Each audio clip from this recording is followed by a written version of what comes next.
손가락 깨물어 안 아픈 손가락 없듯이 다 똑같이 귀하디 귀한 자식들이죠. 하지만 살다 보니 그 손가락 중에서도 고통을 감수해가면서 잘라내야 하는 가슴 아픈 순간들이 생기더군요. 제 시리고 시린 가슴 아픈 이야기를 들려드릴게요. 저와 남편은 중매로 만나 결혼했지만 서로 생각하는 방식도 방향도 비슷해 큰 트러블 없이 남매 셋을 낳고 잘 살았어요. 기쁠 때는 함께 웃고 힘들 때는 또 서로 그 짐을 짊어지면서 평생 반려자로 다정히 지냈죠. 남편과 사이도 좋고 아이들도 다 잘 키웠는데 큰애가 중학교에 다닐 때 집안 경제 상황이 좀 안 좋았던 적이 한 번 있었어요. 작게나마 사업을 시작했던 남편이 위기를 맞으며 5 식구에게 위기가 닥쳤던 것이죠. 당시 제가 동네에서 소소하게 미용실을 운영하고 있었는데 한동안 그것이 저희 가족들의 수입원이었죠. 제가 외벌이로 집안 살림을 책임지다 보니 당연히 허리를 졸라매도 항상 돈이 부족했고 남편은 제게 미안해했어요. 하지만 남편보다도 가장 가슴 아팠던 것은 장남이었던 우리 형수가 밑에 동생이 2이나 더 있어 많이 양보하고 희생을 감내해야 했던 것이죠. 그때는 형수가 그저 마음 착하고 양보심이 강한 아이인 줄로만 알았어요. 하지만 점점 커가고 집안 사정도 조금씩 나아지면서 그때 받지 못한 경제적 보상을 어떻게든 채우려는 욕심을 간혹 보이더군요. 둘째 아들과 셋째 딸과는 다르게 허세욕도 있는 편이었고요. 결과야 어떻든 큰아들이 그렇게 된 이후에는 저희 부부 책임이 컸으니 그 허전하고 부족한 마음을 채워주려 부단히 노력했어요. 다행히 남편은 7년 만에 다시 일어설 수 있었고 지금까지 직원 5명 정도 둔 작은 공장을 운영하고 있어요. 저도 아직 미용실을 하고 있고 다행히 남편 공장이 처음보다 계속 발전하는 추세다 보니 예전에 지었던 빚들이나 채무들을 다 정리한 상태이죠. 남편이 한번 바닥을 치긴 했지만 이렇게 빨리 재개했다는 사실에 너무나 감사했어요. 그 후로 아이들 모두 공부 열심히 하고 자기에게 맞는 직업들을 찾아 사회생활도 잘 꾸려나가고 있었죠. 그러다 홍기가 먼저 찬 큰아들 형수가 결혼할 여자가 있다면서 소개를 시켜줬어요. 저희 아이들 중 처음으로 결혼하는 것이기도 했고 저나 남편이나 큰아들에게 마음의 빚이 있는지라 할 수 있는 한 많은 지원을 해주고 싶었어요. 물론 이 결혼이 아주 순탄했던 것은 아니에요. 사돈 집안이 유명 대기업의 한 계열사 사장님이었고 며느리가 될 아이는 외동딸이어서 부족함 없이 무한한 귀여움과 사랑만 받고 자란 것 같더군요. 그래서 그런지 그쪽 집안에서는 처음에 우리 형수를 탐탁해하지 않았다고 하더군요. 저와 남편 모두 아직 경제활동을 왕성히 하고 있다고는 하나 그 집안에서 보면 수준이 좀 안 맞는다고 생각했던 것 같아요. 그런 일 때문에 아들과 며느리는 연애 기간 중에도 자주 만났다 헤어졌다를 반복하는 것 같았어요. 그래도 다행히 사돈 쪽에서 형수를 사위 삼기로 하고 혼담에 오가게 되었죠. 자존심이 조금 상하기는 했지만 아들이 기가 죽을까 되도록 사돈집의 요구에 대부분 맞춰서 결혼 준비를 하려고 노력했죠. 본인들이 결혼하고도 몇 년은 신혼도 즐기고 작게 시작해도 된다 하여 저희 쪽에서 어렵게 3억 8천만 원을 들여 아담하지만 깨끗하고 괜찮은 빌라 전세 하나를 얻어주었어요. 형수야, 지아야, 비록 빌라이기는 해도 진짜 깨끗하고 교통도 나쁘지 않은 집이야. 사업까지 불렀었는데 2천만 원 깎았어. 우선 여기서 시작하고 나중에 여유가 되면 우리가 더 보태줄게. 알았지? 저는 그때 며느리의 얼굴이 왜 울상인지 몰랐어요. 알고 보니 그냥 저희 앞에서 말로만 괜찮다라고 한 것이더군요. 결혼식을 올리고 얼마 안 되어 먹을 반찬이 없을까 걱정돼 아이들 신혼집 근처에 가서 전화를 걸었어요. 형수야, 엄마 지금 너희 신혼집 근처인데 반찬만 잠깐 나와서 받아갈래? 신혼여행 갔다 오고 여기저기 인사하고 다니느라 집에서 뭐 해먹기 어려울 것 같아서 집 반찬 몇 개 해서 가져왔어. 지아도 집에 같이 있니? 엄마, 우리 집 근처라고? 어디? 니네 신혼집 근처라니까? B동. 지금 버스 정류장에 막 내렸어. 아, 엄마, 그런 건 좀 미리 연락을 하고 오지. 너무 갑자기 찾아와서 그런가? 미안해. 이것만 잠깐 주고 갈 테니까 집 앞으로 나와줘. 아니, 그게 아니라 우리 신혼집 B동 아니거든. 그게 무슨 소리야? B동 하늘빌라잖아. 엄마 맞게 왔는데? 있잖아. 사실은 그 빌라 계약 파기하고 우리 다른 데로 이사 왔어. 뭐? 이사? 어디로? 여기 H동이야. H동? 계약을 취소하고 H동에서 지금 산다고? 지아가 사실 엄마랑 아빠 앞에서는 말 못했는데 한 번도 엘리베이터 없는 빌라에서 살아본 적이 없어가지고 2층인데 엘리베이터가 있어야 돼? 그냥 지아는 여태껏 계속 쭉 고층 아파트에서만 살아서 빌라 사는 게 너무 힘들 것 같다고 그러더라고. 그럼 진작 말을 하지. 지아도 나름 엄마랑 아빠 눈치 본 거지. 그 빌라 계약하고 온 날 엄청 울더라고. 그 정도로 싫어했구나. 그럼 지금은 H동 어딘데? 엄마랑 아빠는 좀 힘든 것 같아서 장인어른한테 부탁 좀 드렸어. 뭘? 이 동네 제일 작은 평수도 5억 갖고는 어림도 없는데 3억 8천으로 누구 코에 붙여. 장인어른이 돈 좀 보태줘서 여기 아파트로 왔지. 저는 속으로 괜히 머쓱한 생각이 들었어요. 저희는 나름 해준다고 해준 것이 며느리는 말도 못할 만큼 싫었고 결국 사돈 쪽에 도움을 얻어 훨씬 좋은 아파트로 이사했다는 아들 말에 민망함이 들기까지 하더군요. 저희에게는 말 한마디 없이 며칠 상간으로 이사를 가버렸다는 사실이 솔직히 좀 서운하기도 했어요. 하지만 한편으로는 저희가 다 채워주지 못한 부분을 사돈이 보태주셔서 더 나은 환경에서 애들 부부가 산다고 생각하니 고마운 마음도 들더군요. 아무튼 그날 들고 갔던 반찬을 그대로 집에 가져오게 되었고 남편에게 자초지종을 설명했어요. 뭐?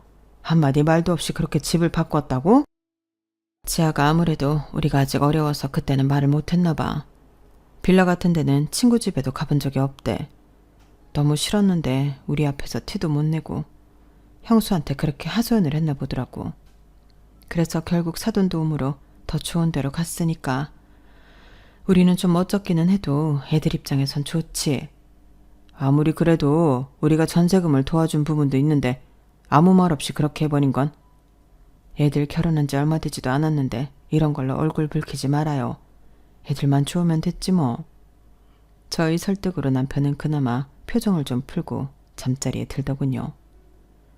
저도 복잡한 마음이었지만 일로 아이들과 사이가 틀어지는 것이 싫어 그냥 좋게 생각하기로 하고 마음 먹었죠. 그렇게 아들과 며느리가 결혼한 지도 어느새 2년이 훌쩍 지나갔어요. 어느 날 형수가 잔뜩 짜증나는 목소리로 전화를 해 말하더군요. 아, 엄마, 우리 2년 만에 이사 가야 돼. 왜? 왜긴 집주인이 나가래잖아. 너희 신혼부부 같이 집 깨끗하게 쓰고 큰일 안 벌리는 임차인들이 어딨다고 2년 딱 살고 나가라고 하니 집주인 아들이 외국에 있다가 이번에 한국에 아주 들어와서 이 집에서 사시겠대. 집주인 아들이? 그래서 전세비 3천만 원 더 올려서 주겠다고 우리가 먼저 말했는데도 힘들다고 그러더라고. 아들이 들어와서 살겠다는데 뭐 할 말 없지. 그래서 이번에는 어느 쪽에 집 구하려고 K동 쪽으로 알아보고 있어. K동? 거기는 지금 사는 데보다도 더 비싼 동네잖아. 거기는 전세 얼마 달라는데. 아, 이번에는 전세 말고 월세를 그냥 살려고. 월세? 얼만데? 한 달에 300만 원 정도? 어머, 형수야. 300만 원이면 어지간한 사람 월급이야. 그 월세비를 내면서 어떻게 살아? 그건 너무 무모한 것 같은데. 이미 얘기 다 끝났어. 장인어른이 매달 월세비 도와주시기로 했어. 저는 순간 가슴이 싸해지더군요. 형수야, 사돈어른이 아무리 괜찮은 회사 사장님이어도 다 큰 너희가 300만 원씩 하는 월세비를 좀 받는 건 그렇지 않니? 내가 달라고 한 거 아니야. 지아가 그랬지. 네가 그랬건 지아가 그랬건 거기 전셋집 구할 때도 도와주셨잖아. 돌려드리지는 못할 망정 이제는 월세비까지 따박따박 받겠다고? 엄마가 생각하기엔 이건 좀 아닌 것 같은데. 난 솔직히 상관없어. 내가 뭐라고 해도 지아가 찡찡대면서 해달라고 응석 부리면 다 해주시거든. 난 그냥 옆에서 콩고물이나 주워 먹는 거지. 난 아무 불만 없어. 형수야, 너 이제 가장이야. 가장다운 책임감 있는 태도를 가져야지. 엄마는 내가 지금 나이가 몇 살인데 초딩한테 하는 것처럼 말을 해. 내가 못 갖고 못 입고 못 누리더 살았던 거 지아내가 해준다는데 그걸 왜 거절해? 아빠 회사 부도 났을 때 난 다 참고 형석이랑 하영이한테 다 양보했잖아.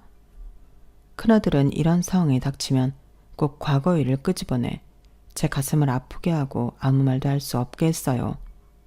그래, 형수 네가 고생 많았지. 그건 엄마랑 아빠가 너무 미안해. 그래도 이건 좀... 엄마한테 돈 달라는 거 아니니까 걱정 마. 지난번에 말없이 빌라에서 아파트로 간 거 좀 걸려서 이번에는 미리 말하는 거야. 이미 우리 다 정했고 장인 어른이랑도 다 얘기된 거야. 그냥 엄마는 그렇게 알고 있으면 돼. 저는 처음으로 무력감을 느꼈어요. 아들이 한 가정의 가장으로서 조금 더 굳센 모습을 보여줬으면 했는데 모든 것이 제 욕심 같더군요. 결국 아이들은 얼마 뒤 K동에 고급 아파트로 이사를 갔어요. 이사간 K동이 우리 집과는 조금 더 멀긴 했는데 그런 이유로 아들 내외는 집에도 잘 오지 않더군요. 남편이 몹시 서운한 티를 내면 저 역시 속을 숨기고 말했어요. 지들끼리 잘 살면 됐지. 우리 안 보러 온다고 뭘 그렇게 서운해해요. 아무리 그래도 2시간이 걸리는 것도 아니고 1시간 걸리는 거리를 멀다고 분기에 한 번씩도 안 오는 게 말이 되나? 냅둬요. 애들도 바쁘겠지. 형석이랑 하영이나 신경 써요. 그런 와중에 막내딸이 결혼 허락을 받는다며 남자친구를 집에 데려왔어요. 시원시원한 생김새의 목소리까지 마음에 안 드는 구석이 없더군요. 딸과 사위의 결혼은 큰 잡음 없이 무난하게 치러졌어요. 딸은 결혼과 동시에 임신도 했고요. 저희 집에는 이제 저와 남편, 둘째 아들만 남게 되었죠. 둘째 아들도 얼른 짝을 찾아갔으면 좋겠는데 아직 결혼 생각이 전혀 없다고 손사래를 치더군요. 나까지 장가가면 엄마랑 아빠 쓸쓸해서 어떡해. 네가 장가가서 예쁜 며느리 귀여운 손주 안겨준 게 효도야. 쓸쓸은 무슨. 엄마랑 아빠랑 둘이 얼마나 재미지게 잘 지내는데. 손주는 큰형이랑 하영이가 안겨드릴 테니 제 자식까지는 기대하지 마십시오. 이 녀석이. 이렇게 5식구에서 어느덧 조촐한 3식구가 되었죠. 결혼한 딸아이는 하루가 멀다 하고 전화도 하고 집으로 찾아와 얼굴을 비췄지만 큰아들 내외는 역시나 한 달에 한 번 목소리를 듣는 것도 힘들었어요. 어느 날 만삭인 딸애가 휴대폰을 뒤적이더니 제게 말하더군요. 큰오빠네 해외여행 갔다 왔나 봐. 해외여행? 그런 말 없었는데. 이것 봐, 카톡 프로필 사진 다 바뀌어 있잖아. 와, 이게 어디야? 엄청 삐까뻔쩍한 데 갔다 왔나 본데? 딸애가 보여주는 형수의 카톡 사진은 화려하고 따스한 햇살이 감도는 멋진 풀빌라 수영장에서 며느리와 다정하게 찍은 사진이더군요. 그리고 저는 알게 되었어요. 배경사진에는 며느리 말고도 사돈댁들과 휴양지로 보이는 곳에서 다정하게 찍어 올라왔더군요. 와, 큰오빠 언니네 식구들이랑 갔나봐. 엄마한테도 말 안 했어? 통 연락이 없어서 계속 바쁜 줄 알았어. 바빠도 전화는 할 수 있지. 장인장모 모시고 갔나 본데. 큰오빠 너무한다. 엄마랑 아빠도 모시고 한번 다녀오지. 오빠가 사돈댁에 예쁨 받은 짓 잘한 거지. 새언니는 엄마랑 아빠한테 예쁜 짓 잘 못하잖아. 그건 그냥 개인 특성인 거고. 솔직히 오빠랑 새언니 이 집에는 너무 무심해. 결혼할 때 사돈 도움을 많이 받았잖아. 엄마랑 아빠도 3억 8천 마련해서 보냈잖아. 뭐 웬몸으로 보냈어? 아니잖아. 이런 거 보면 큰오빠 좀 밉상이야. 예전에 의논 한마디 없이 지네끼리 이사가고 통보한 것도 마음에 안 들고 연락도 잘 안 하고 진짜 별로야. 다 사는 방식이 다른 거지. 오빠도 이제 가장이야. 형수만의 방식이 있는 거지. 엄마는 큰오빠 너무 감싸지 마. 예전에 우리 집 어려울 때 오빠가 다 희생했다고 생각해서 그렇게 그냥 다 이해해주는 거지. 아니야. 그건 큰오빠 착각이야. 알게 모르게 둘째 오빠랑 내 것도 많이 뺏어갔어. 엄마 아빠 앞에서만 닭똥 같은 눈물 뚝뚝 흘리면서 자기가 다 양보한 것처럼 연기했었지. 진짜 오빠만 아니면 칵 쥐어받고 싶은 순간이 한두 번이었는 줄 알아? 아무튼 그 당시에 큰오빠만 무조건 참고 희생한 건 아니라는 거. 엄마도 잘 알고 있어야 돼. 엄마가 오해하고 있으니까 자꾸 저렇게 큰오빠가 못해도 그러려니 하고 넘어가려는 거잖아. 엄마랑 아빠, 오빠를 향한 마음의 빚 진짜 내려놔도 돼. 막내딸은 아이를 갖고 나서 제 마음을 가장 잘 알아주는 좋은 친구가 되어 있었어요. 이런 막내가 있다는 것 자체에 감사한 마음이 저절로 들더군요. 사실 형수의 카톡 프로필과 배경사진을 봤을 때 저도 움찔하긴 했었어요. 저희 부부와는 외식도 안 하는 아들 내외가 사돈댁과는 해외여행을 갔다는 것이 내심 마음에 서운함으로 자리 잡더군요. 그러다 얼마 후 큰애들로부터 또 다른 소식이 전해져 왔어요. 뭐라고? 또 이사를 가야 된다고? 거기 들어간 지 1년 정도밖에 안 됐잖아. 다른 게 아니라 지아가 이번에 직종을 아예 바꾸고 싶대. 새로 배우고 하려면 지금 사는 집에서 왔다 갔다 하긴 너무 멀어서 어쩔 수 없이 이사 가야 돼. 그런데 이사 가면 형수 너도 회사랑 멀어지잖아. 너도 힘들어지는 건데 중간 합의점을 찾는 게 좋지 않겠니? 아, 나 회사 그만뒀어. 뭐? 언제? 갑자기 왜? 갑자기는 아니고 몇 달 됐어. 나 지금 회사 안 다녀서 그냥 지아가 다니기 좋은 데로만 가면 돼. 왜 잘 다니던 회사를 그만둔 거야? 어? 지난번에 장인어른 장모님 지아랑 사이판 여행 갔다 왔거든. 그때 장인어른이랑 저녁에 둘이 술 한잔 하는데 조심스럽게 말하시더라고. 지금 회사 대를 이어서 잘 꾸려갔으면 좋겠는데 자식이 딸인 지아 하나밖에 없기도 하고 지아가 회사 경영 이런데 전혀 관심이 없거든. 그래서 사위인 내가 나중에 맡아줬으면 하시는 눈치더라고. 나야 뭐 거절할 이유가 뭐가 있어. 완전 땡큐지. 사장 소리 들으면서 떵떵거릴 수 있는데. 아무리 그래도 지금 당장 너한테 사장 자리를 주시겠다는 건 아니잖아. 뭘 그렇게 성급하게 회사를 그만뒀어. 엄마, 언제든 물 탈 준비를 하고 있어야지. 내가 미리 경영 공부도 하고 준비 태세를 갖춰놔야 아무 때나 갑자기 날 부르셔도 얼른 뛰어가서 자리를 잡지. 바로 사장 자리 앉으면 좋지만 아직 장인어른 창창하시고 하니까 뭐 밑에 본부장, 부사장 이런 것부터 맡겨주지 않으시겠어? 그때 돼서 나 회사 퇴사하고 뭐 공부하고 하면 늦잖아. 그러니까 미리 하는 거지. 본부장, 부사장 자리부터 주신대? 사돈이 그렇게 말을 하셨어? 아니, 직접 그렇게 말은 안 하셔도 눈치 딱 보면 알지. 밑에 자리부터 교육시켜서 나중에 장인어른 퇴직하시면 그 자리에 날 딱 앉히시겠다 이거지. 눈빛만 봐도 무슨 말씀하시려는지 뭘 원하시는지 내가 딱 알지. 약속받지도 못한 걸 왜 혼자 생각하고 그래. 약속 받은 거나 다름없다니까. 누가 봐도 수순이 그렇잖아. 외동딸만 있는 사장이 능력 있는 사위에게 자리 물려주는 거 약속이 뭔 소용이야 가족끼리. 가족 경영하는 거지 뭐. 저는 형수가 점점 더 많이 달라지고 있다는 느낌이 들었어요. 성공을 향한 야망이나 허세는 좀 있긴 했지만 이 정도로 허황된 꿈을 꾸는 아이는 아니었거든요. 절로 한숨이 나왔죠. 왜 형수가 계속 저렇게 변하는지 걱정도 되었고요. 이제 제 품을 떠난 자식이라 사사건건 간섭할 수도 없고 간섭을 한다 해도 바뀔 마음이 전혀 없어 보이더군요. 형수의 소식을 남편과 나누었더니 남편 역시 한숨을 크게 쉬더군요. 그럼 지금 그 집 월세도 사돈댁이 책임지고 있고 지아가 새로 뭘 시작한다는데 그거 자리 잡을 때까지도 도움을 주셔야 하는 상황이고 형수까지 왜 아무 계획 없이 퇴사까지 해서 아휴 도무지원 요즘 애들이 무슨 생각을 하는지 알 수가 있어야 말이지. 사돈댁이 아무리 돈이 많고 잘 산다고 해도 다 커서 결혼한 애들을 지금까지 감당하신다는 게 우리도 면목 없기도 하고 참 기분이 좀 그래요. 뭐 다른 연락은 없었고? 네, 그 월세집에서 나와서 지아가 원하는 쪽으로 이사한다는 것도 오늘 형수한테 처음 들었고 직종을 바꾼다는데 뭘 하려는 건지도 모르겠고. 한숨이 절로 나오더라고요. 형수 이놈의 자식은 타들어가는 부모 마음을 알기나 하나. 간만에 전화해서 한다는 소리가 뭐 거의 다 통보식이니 진짜 마음에 안 들어. 남편 역시 아들 내외를 생각하며 혀를 끌끌 차더군요.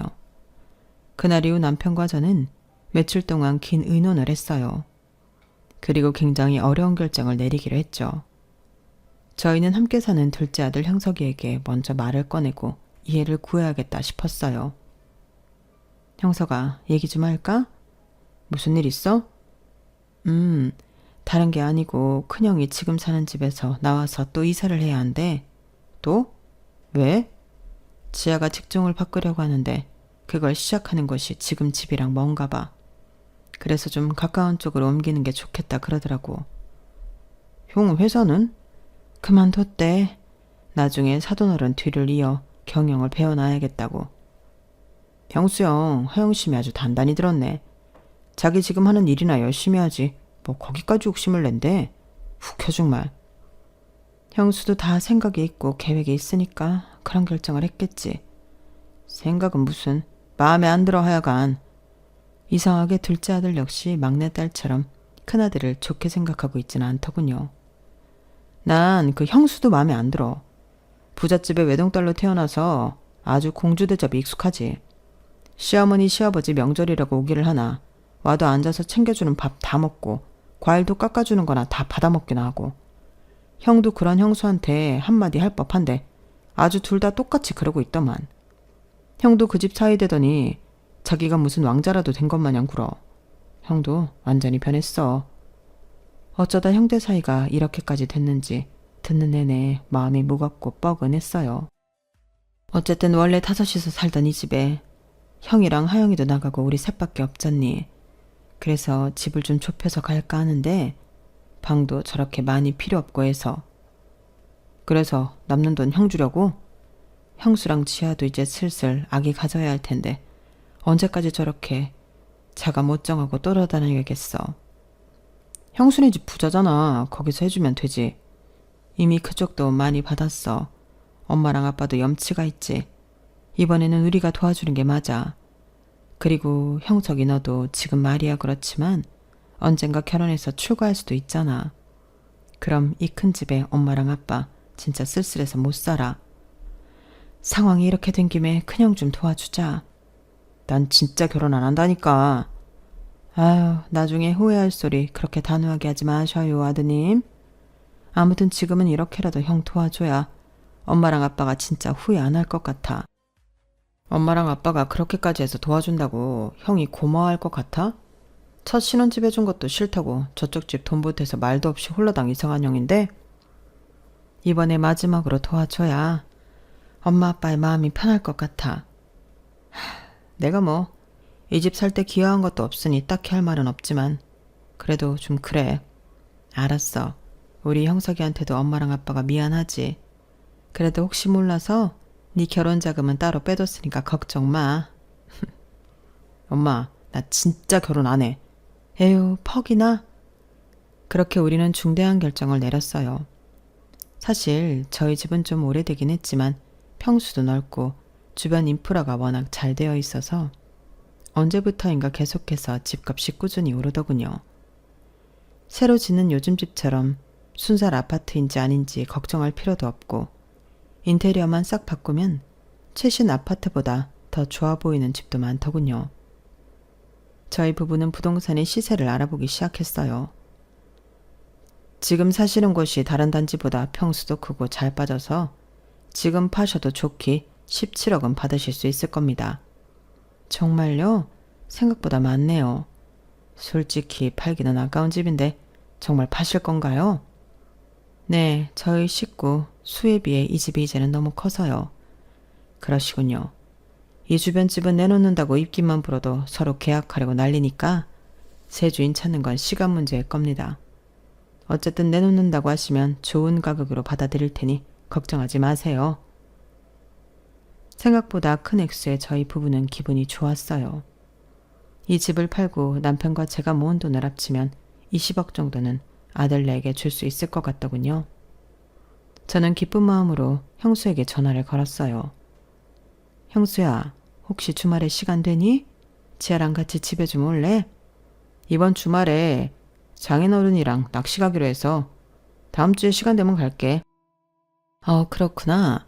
중요한 말할 것이 있어서 그러니까 꼭 시간 내서 와. 내가 다시 연락할게요. 몇 주 만에 어렵게 아들 내외를 저희 집에서 만나게 되었어요. 너무 오랜만에 만나 반갑다기보다 약간 거리감이 느껴질 정도더군요. 형수야, 지아야, 여기 앉아봐. 할 말이 있어. 우리 이따 심야 영화 예매해놨거든. 무슨 일인지는 몰라도 빨리 얘기해줘, 엄마. 다른 게 아니라 형수 너도 막내 하영이도 다 결혼하고 이 집에 없잖니. 형석이도 지금은 저렇게 결혼 안 한다 하지만 사실 언제 어디서 제 짝을 만나게 될지 아무도 모르는 일이고, 그래서 지금 이 집이 너무 크게 느껴져. 엄마랑 아빠 그리고 형석이 세 식구가 집을 좀 좁혀서 이사를 갈까 해. 이 집을 팔고. 그런데 몇몇 부동산을 가서 알아보니까 이 집이 지금 팔아도 17억은 좋게 받는다고 하더라고. 되게 많이 쳐주는 것 같았어. 거기에 엄마 아빠 저금해 놓은 거 보태면 20억 정도 될 것 같거든. 그래서 집 한 돈을 너희한테 주면 어떨까 하고. 이번에 너희 또 이사 가게 생겼잖아. 계속 전세랑 월세 살면서 떠다니지 말고 아예 그 돈으로 너희 차가를 사면 어떨까. 한 곳에 정착하면 이제 일을 바꾸거나 하는 것도 좀 더 신중해질 테고 사는 곳에 애착도 더 생길 테니까. 그리고 너희 아이 낳으면 더 정신없어질 텐데 미리 딱 자리 잡는 것도 나쁘지 않을 것 같아서. 어때? 이 집을? 큰아빠가 세 식구 딸게 딱 좋은 집 하나를 갖고 계시거든. 위치도 나쁘지 않고 그거를 우리가 가서 살고 이 집은 처분해서 너희 도와줄까 해서. 그동안 사돈 어른들이 너무 많이 도와주셔서 우리도 도리를 좀 해야 될 것 같아. 지아 의견은 어떠니? 네. 저는 괜찮을 것 같기도 한데 어머님 아버님이 이사하시는 것도 번거로울 것 같고 여기서 워낙 오래 사셨으니까 정 들었잖아요. 그런데 저희 때문에 파시는 건 좀 그렇지 않을까 싶어서요. 며느리는 저희의 호의에 난색을 표하며 말하더군요. 사실 당연히 감사하다는 인사를 받을 줄 알았는데 그런 답을 듣게 되어 저도 적잖이 놀랐어요. 그래도 며느리가 예의상 거절을 한 건 아닐까 싶었죠. 우리 걱정은 하지 마. 이 집 처분하고 너희 줘도 우리 세 식구 사는 건 전혀 문제 없어. 집값도 생각보다 훨씬 많이 올랐고 아빠도 요즘 공장 일이 두세 배는 더 바빠졌거든. 엄마 단골은 말할 것도 없고. 이 정도 속도라면 우리 노후도 걱정 없고 갑자기 형석이가 결혼한다고 해도 보태줄 정도는 돼. 며느리는 계속해서 곁눈질로 형수에게 눈치를 주고 있었고 아들 역시 머리를 극적이며 할 말을 뜸들이더군요. 엄마 아빠 1년에 매출이 얼마나 되지? 한 6억 정도? 6억이면 우리 장인어른 딱 1분기 값이야. 지아네 부모님은 잠깐 도와달라고 해도 20억이 아니라 40억, 50억도 그냥 도와주실 수가 있다고. 그러니까 우리한테 줄 생각하지 말고 그냥 엄마 아빠 써. 진짜야 형수야. 너나 지아한테 줄 수 있는 마지막 선물일지도 몰라. 우리 형수 너무 잘 커져서 집 힘들 때도 동생들 잘 케어해주고 엇나가지 않게 잘 커줬잖아. 그것만 생각해도 너희한테 20억 주는 거 하나도 아깝지 않아. 아니 엄마 그게 아니라 그렇게 20억으로 생색내지 않아도 된다고. 지아내는 살던 집 팔고 다른 돈 보태서 그럴 필요가 없다고. 그냥 깔끔하게 20억 주고 끝. 이렇다고. 알겠어? 생색? 형수 네 눈에는 지금 엄마 아빠가 생색내는 것 같아? 생색이지 뭐. 기부도 아니면서 뭐가 이렇게 설명이 길어. 우리 영화 늦게. 형수야, 엄마의 뜻을 네가 잘못 받아들인 것 같은데 엄마도 내 뜻을 잘못 받아들인 것 같은데 엄마랑 아빠가 이 집 팔고 어쩌고 저쩌고 구구절절하게 안 해도 된다고. 지아네 부모님은 그냥 군말 없이 한 방에 딱 해결해 주신다니까. 그건 사돈댁 느겨인기가 그런 거고 이거는 엄마랑 아빠가 너희 도와주고 싶은 마음에서 말한 거야. 그러니까 안 도와줘도 된다고요. 그 돈 필요 없으니까 엄마 아빠 만난 거 많이 사 잡수시라고요. 아들의 비아냥거리는 말투에 저는 몹시 당황했고 며느리는 뭐가 웃긴지 옆에서 희죽거리며 웃더군요. 아들에게 이런 소리나 들으려고 했던 말은 아닌데 너무 어이가 없고 분하기까지 했어요. 형수야, 너희한테 그 돈을 준다고 해서 우리는 생색낼 생각 추워도 없었고 뭐 바라는 것도 없었어. 왜 엄마랑 아빠의 말을 왜곡해서 받아들이니? 그냥 우리끼리 알아서 잘 산다니까. 그만 간섭하고 냅두세요 우리. 너희 자식 다시 한번 말해봐. 뭐가 어쩌고 저째? 옆에서 고개를 숙이고 모든 대화를 듣고만 있던 남편의 얼굴이 울그락불그락하며 큰 소리가 나기 시작했어요. 지 안에 부자인 거 땅이 알고 하늘도 다 알지. 그런데 엄마랑 내가 너희한테 마음이 쓰여서 좀 도와주고 싶다는 건데 거기서 생색이라는 말이 왜 나오고 사돈댁이랑 왜 비교하는 말들을 하니? 우리가 그렇게도 우습게 보이니? 네 엄마가 이 일로 며칠 밤을 잠도 못 자고 고민하더라. 형수 너한테 마음의 채무가 너무 깊다면서.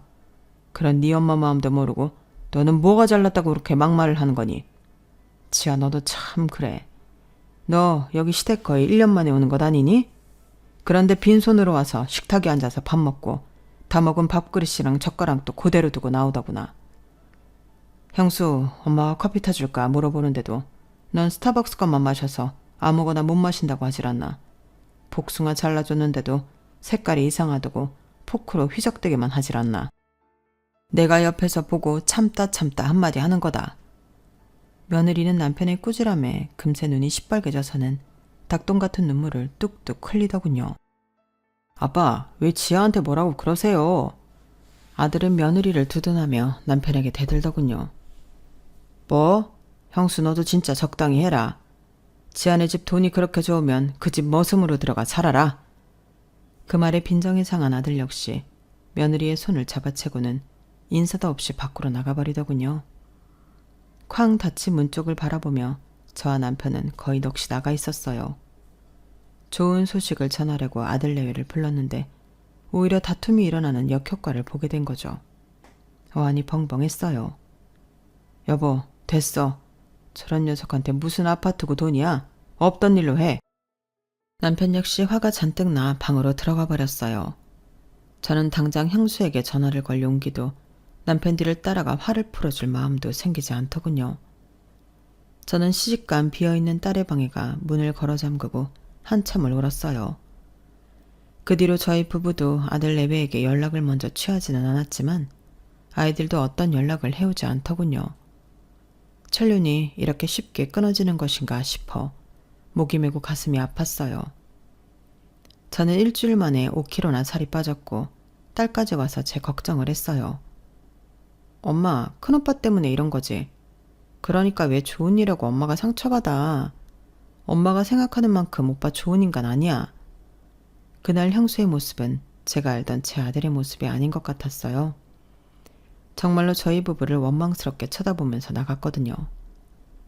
저는 다시 머리를 싸매고 한참을 누워 지냈어요. 마음의 병은 한 달 넘게 이어졌고 남편의 도움으로 정신과 상담까지 받으며 약물 치료를 했어요. 상담을 하며 제 스스로 느낀 것이 있다면 형수를 이제 한 명의 가장으로 존중하고 부모 품에서 보내야 한다 하면서도 그걸 완전히 내려놓지 못한 것 같았어요. 관심이라는 이유를 붙여 애들을 귀찮게 하고 간섭하게 된 것은 아닐까. 제 자신을 원망하게 되더군요. 야속하게도 시간은 또 그렇게도 빨리 지나갔어요. 아들 내외와 그 일이 있은 후 반년 정도 지났을까요? 또 한 번 충격적인 연락을 받게 되었어요. 그것도 지아네 부모님, 즉 사돈으로부터 말이죠. 여보세요? 네, 접니다. 지아 애비. 아우 사돈, 어쩐 일로 전화를 다 주시고 잘 지내시나요? 잘은 못 지냅니다. 네? 어디 불편하신 곳이라도. 그쪽 아드님 좀 우리 딸한테 떨어뜨려 주세요, 제발. 그게 무슨 말씀이세요? 형수랑 지아 사이에 무슨 일이 있었나요? 둘이 갈라섰습니다. 네? 형수랑 지아가 헤어졌다고요? 네, 도장까지 쾅쾅 찍어서 둘이 완전히 남남됐다고요. 그런데 그쪽 아드님이 자꾸 우리 지아한테 다시 받아달라고 울고불고 매달려서 아주 죽겠습니다. 저는 뒤통수를 맞은 듯 머리가 띵했어요. 도대체 왜 아이들이 이혼을 한 건가요? 왜긴요? 안 맞으니까 이혼하는 거죠. 죄송하지만 조금 더 자세히 이야기해 주시겠어요? 몇 달 동안 형수랑 지아랑 연락을 못하고 지내서 제가 아무 사정도 모르고 있습니다. 죄송해요. 계속 백수로 놀고 있었던 것은 아시죠? 그쪽 아드님? 네? 네. 아주 허황된 꿈을 꾸고 있더군요. 자기가 제 뒤를 이어 이 회사 사장이 된다나 뭐래나. 진짜 물려주실 생각 아니셨나요? 저는 기업가이자 사업가입니다. 지금 자기 앞에 일도 성실하게 안 하면서 유행이나 바라는데 제가 이 공 들여 키운 회사를 형수 같은 애한테 줍니까? 네? 형수는 나중에 자리를 물려주시는 걸로 알고 있던데요. 그러니까 답답한 겁니다. 원래는 저도 그럴 생각이 있었지요. 아주 조금. 그래서 오늘 살짝 뛰었더니 형수가 아주 김칫국을 사발로 드링킹 하더군요. 경영 수업을 공부하겠다고 어느 날 자랑스럽게 퇴사 이야기를 하더군요. 그래요. 경영 수업 준비 다 좋아요. 그래서 형수가 준비를 했느냐? 아니요. 하나도 안 했습니다. 지아 말에 의하면 퇴사한 날부터 소파에 누워서 휴대폰 게임만 하더랍니다. 게다가 날씨 좋으면 좋다고 술을 마시지를 않나. 그주면 비 온다고 또 술을 꺼내질 않나. 아침마다 형수 술병 치우느라 힘들다고 우리 딸이 울더군요. 우리 딸 그렇게 남자 술병이나 치우고 살라고 그렇게 애지중지 키운 거 아닙니다. 설거지도 잘 안 시켜본 딸인데 어디서 감히. 그게 잠깐도 아니고 백수 생활하는 시간도 계속 늘어나더군요. 그러는 와중에도 나중에 제 회사를 어떻게 운영해서 뭐 어떻게 하겠다라는 개똥 같은 소리를 계속 주절거리더랍니다. 착한 제 딸이 우죽지겨우면 형수한테 그만하라고 소리를 질렀겠어요? 땀과 노력 없이 기회만 포착해 권세를 누리려는 사람, 저는 옆에 두고 싶지 않습니다. 제 딸 옆에는 더더욱 두고 싶지 않고요. 그래서 제가 이혼시켰습니다. 수화기 너머로 들려오는 이야기들이 모두 소설 같았어요. 들을수록 눈물만 나 숨이 잘 쉬어지지 않았어요. 제 아버님과 어영부영 통화를 마치고 한참을 땅을 치며 울었어요. 어디서부터 잘못된 것인지 도무지 알 수가 없더군요. 그 뒤로 형수에게 수차례 전화를 걸었지만 받지 않더군요. 대신 며칠 뒤 긴 장문의 문자를 아들에게 받았어요. 엄마, 아빠, 정말 죄송해요. 제가 너무 오만하고 자만했어요. 그날 그렇게 집을 뛰쳐나온 일이 뼈저리게 후회돼요. 부모님은 어려운 환경 속에서도 저를 이렇게나 잘 길러주셨는데 그 오래 살아 정든 집까지 팔아 저를 도와주시려고 했는데 제가 뭐에 씌인 건지 그게 고운 시선으로 보이지 않았어요. 아니, 제가 미쳤던 것 같아요. 다시 한번 너무 죄송하고 또 죄송해요. 부모님을 직접 찾아뵙고 머리가 깨질 때까지 용서를 빌고 싶지만 지금 아직 용기가 나지 않은 제 자신이 너무 싫습니다. 당분간 다른 곳에 내려가 지낼게요. 제 마음이 정리되고 부모님 얼굴을 뵐 용기가 생기면 다시 돌아올게요. 지금은 너무 면목이 없어서 고개를 들 수가 없습니다. 그동안 건강하시고 제 걱정은 하지 마세요. 저는 깊이 반성하고 있겠습니다. 형수는 그렇게 메시지만 남기고 어디로 간단 말도 없이 떠나버렸어요. 어쩌다 일이 이렇게 되었는지는 모르겠지만 가슴에 돌을 얹은 것처럼 무겁더군요. 혹시 아들이 나쁜 생각을 하진 않을까 너무 두려웠고요. 다행히 아들은 드문드문 생사 확인 메시지를 보내주고 있어요. 본인이 반성할 시간이 조금 더 필요하다가 하니 저희 부부도 큰아들이 건강한 몸과 마음으로 다시 돌아올 날만을 기다리고 있어요. 이번 일로 아들뿐만 아니라 남편과 제게도 다시 한번 삶을 되돌아보는 계기가 되었고 둘째 아들과 셋째 딸을 위해서라도 너무 가라앉지는 않기로 했어요. 큰아들이 하루빨리 좋은 모습으로 돌아왔으면 좋겠네요. 제 이야기는 여기까지예요. 들어주셔서 고맙습니다. 여러분의 가정에 행복과 복이 가득하길 바랍니다. 여러분, 사연 댓글에 응원과 현명한 조언 부탁드려요. 좋아요와 구독은 저에게 큰 힘이 됩니다. 오늘도 좋은 일 가득하세요.